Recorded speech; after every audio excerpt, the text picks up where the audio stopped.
Donc voilà, c'est fait les amis. Nicolas Sarkozy, donc condamné définitivement pour corruption, trafic d'influence et autres, 3 fois rien, hein, est officiellement libre. Eh bien, son bracelet électronique a été retiré, donc aujourd'hui, le 15 mai, après une peine de 3 mois de pseudo-réclusion dans un confort que 99% des condamnés n'imaginent même pas une seconde.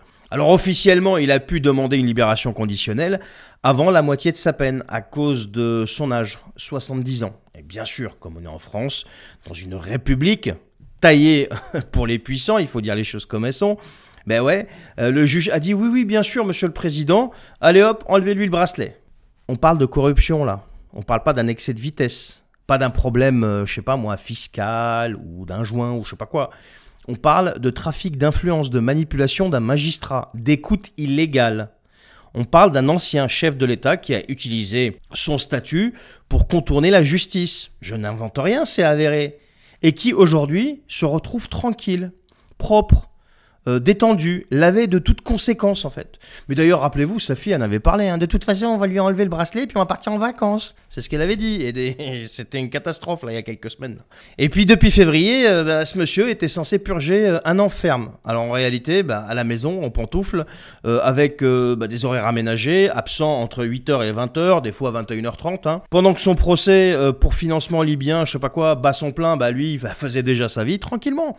Donc tout va bien. Et maintenant, plus de bracelet. Voilà. Libération conditionnelle. Voilà. Ils ont dit libération conditionnelle. Ça rime avec vaste farce, vaste blague, appelez ça comme vous voulez. Le mec est dehors sans aucune conséquence.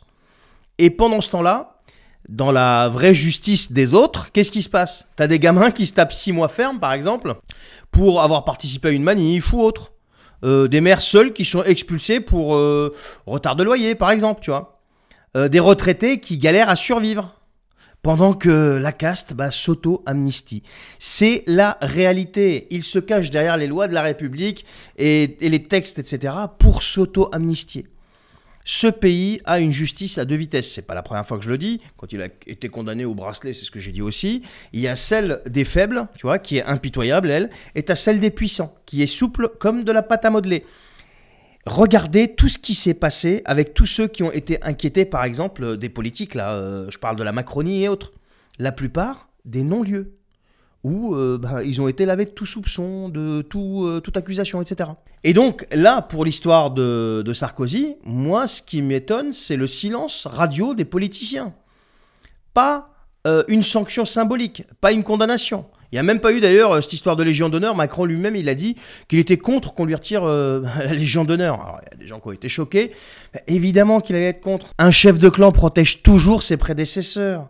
Aujourd'hui, Sarkozy, demain, peut-être lui. On ne sait pas. Donc, ils se protègent les uns les autres. Et après, ils osent nous parler de morale, de république, de probité, de valeur. Mais cette république, ils l'ont complètement souillée. Ils l'ont vidée de tout son sens.